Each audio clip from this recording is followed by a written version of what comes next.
J'ai vu hier monsieur le doyen de Blanc-Germont, qui m'a, très paternellement mais très longuement aussi, entretenu de la nécessité pour un jeune prêtre de surveiller attentivement ses comptes. Pas de dettes surtout, je ne les admets pas, a-t-il conclu.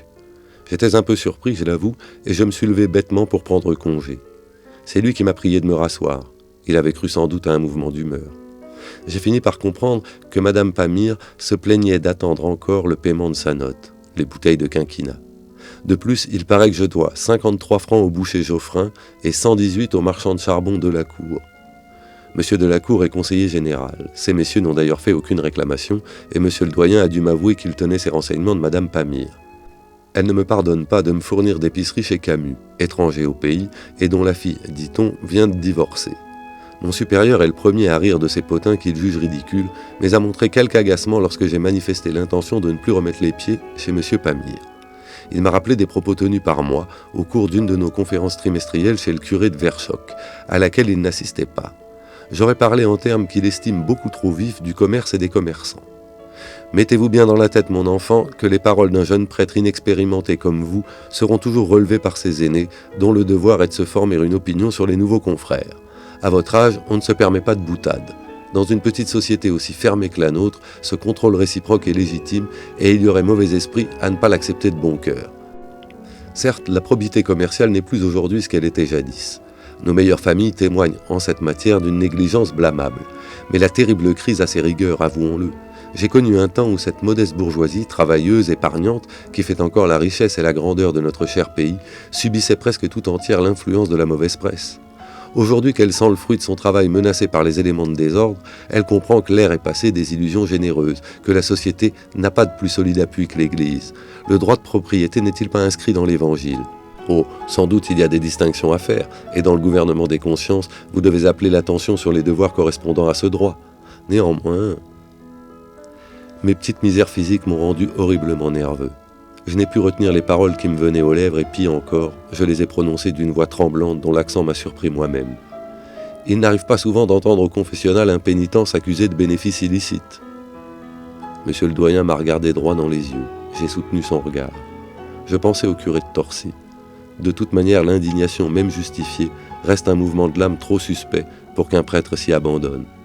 Et je sens aussi qu'il y a toujours quelque chose dans ma colère lorsqu'on me force à parler du riche, du vrai riche, du riche en esprit, le seul riche n'eût-il en poche qu'un denier, l'homme d'argent comme il l'appelle, un homme d'argent.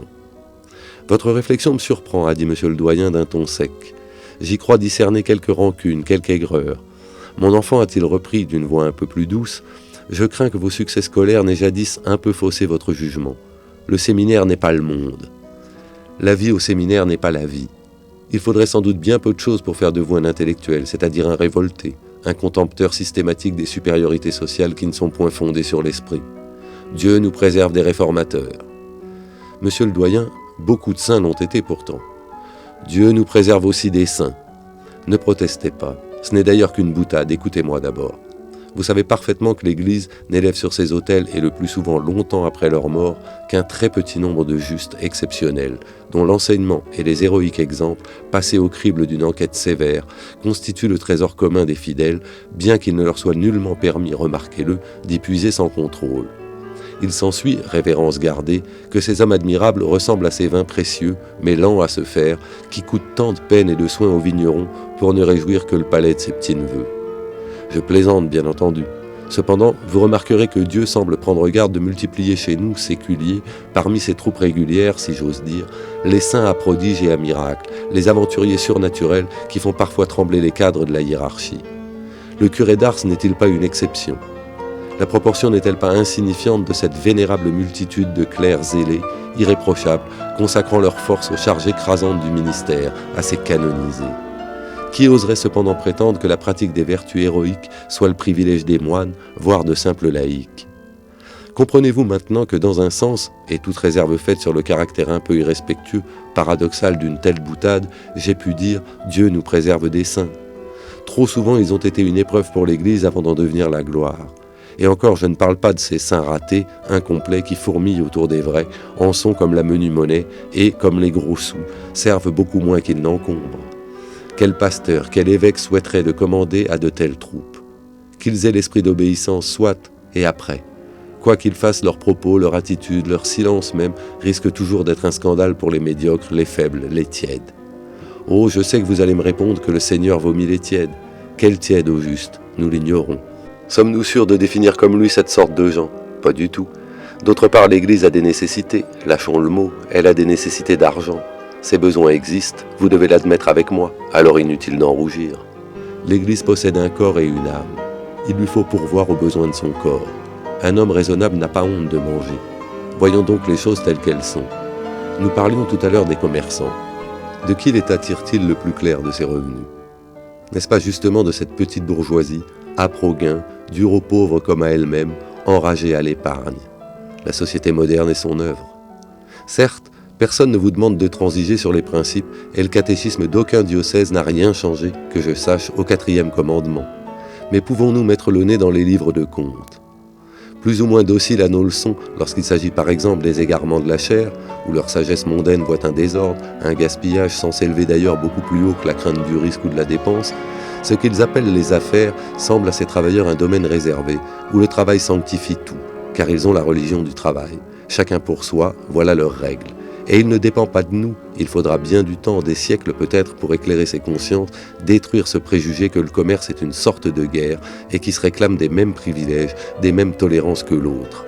Un soldat sur le champ de bataille ne se considère pas comme un homicide. Pareillement, le même négociant qui tire de son travail un bénéfice usuraire ne se croit pas un voleur, car il se sait incapable de prendre 10 sous dans la poche d'autrui. Que voulez-vous, mon cher enfant? Les hommes sont les hommes. Si quelques-uns de ces marchands s'avisaient de suivre à la lettre les prescriptions de la théologie touchant le gain légitime, leur faillite serait certaine. Est-il désirable de rejeter ainsi dans la classe inférieure des citoyens laborieux qui ont eu tant de peine à s'élever, sont notre meilleure référence vis-à-vis d'une société matérialiste, prennent leur part des frais du culte et nous donnent aussi des prêtres, depuis que le recrutement sacerdotal est presque tari dans nos villages? La grande industrie n'existe plus que de nom. Elle a été digérée par les banques, l'aristocratie se meurt, le prolétariat nous échappe, et vous iriez proposer aux classes moyennes de résoudre sur le champ, avec éclat, un problème de conscience dont la solution demande beaucoup de temps, de mesure, de tact. L'esclavage n'était-il pas une plus grande offense à la loi de Dieu? Et cependant les apôtres. À votre âge, on a volontiers des jugements absolus. Méfiez-vous de ce travers. Ne donnez pas dans l'abstrait, voyez les hommes. Et tenez, justement, cette famille Pamir. Elle pourrait servir d'exemple, d'illustration à la thèse que je viens d'exposer. Le grand-père était un simple ouvrier maçon, anticlérical notoire, socialiste même. Notre vénéré confrère de Bazancourt se souvient de l'avoir vu poser culotte sur le seuil de sa porte au passage d'une procession. Il a d'abord acheté un petit commerce de vin et liqueurs, assez mal famé. 2 ans plus tard, son fils, élevé au collège communal, est entré dans une bonne famille, les Delannoy, qui avait un neveu curé du côté de Broglone. La fille débrouillarde a ouvert une épicerie. Le vieux, naturellement, s'est occupé de la chose. On l'a vu courir les routes d'un bout de l'année à l'autre dans sa carriole. C'est lui qui a payé la pension de ses petits-enfants au collège diocésain de Montreuil. Ça le flattait de les voir camarades avec des nobles, et d'ailleurs, il n'était plus socialiste depuis longtemps. Les employés le craignaient comme le feu. À 22 ans, Louis Pamir vient d'épouser la fille du notaire de Livaul. Homme d'affaires de son excellence, Arsène s'occupe du magasin. Charles fait sa médecine à Lille, et le plus jeune Adolphe est au séminaire d'Arras. Oh, tout le monde sait parfaitement que si ces gens-là travaillent dur, ils ne sont pas faciles en affaires, qu'ils ont écumé le canton. Mais quoi? S'ils nous voient, ils nous respectent. Cela crée entre eux et nous une espèce de solidarité sociale que l'on peut déplorer ou non, mais qui existe, et tout ce qui existe doit être utilisé pour le bien. Il s'est arrêté, un peu rouge. Je suis toujours assez mal une conversation de ce genre, car mon attention se fatigue vite lorsqu'une secrète sympathie ne me permet pas de devancer passionnément la pensée de mon interlocuteur et que je me laisse, comme disaient mes anciens professeurs, mettre à la traîne. Quelle est juste l'expression populaire des paroles qui restent sur le cœur? Celle-là faisait un bloc dans ma poitrine, et je sentais que la prière seule restait capable de fondre cette espèce de glaçon. Je vous ai parlé sans doute un peu rudement, a repris monsieur le doyen de Blangermont. C'est pour votre bien. Quand vous aurez beaucoup vécu, vous comprendrez. Mais il faut vivre. Il faut vivre, c'est affreux, ai-je répondu sans réfléchir. Vous ne trouvez pas? Je m'attendais à un éclat, car j'avais retrouvé ma voix des mauvais jours, une voix que je connais bien.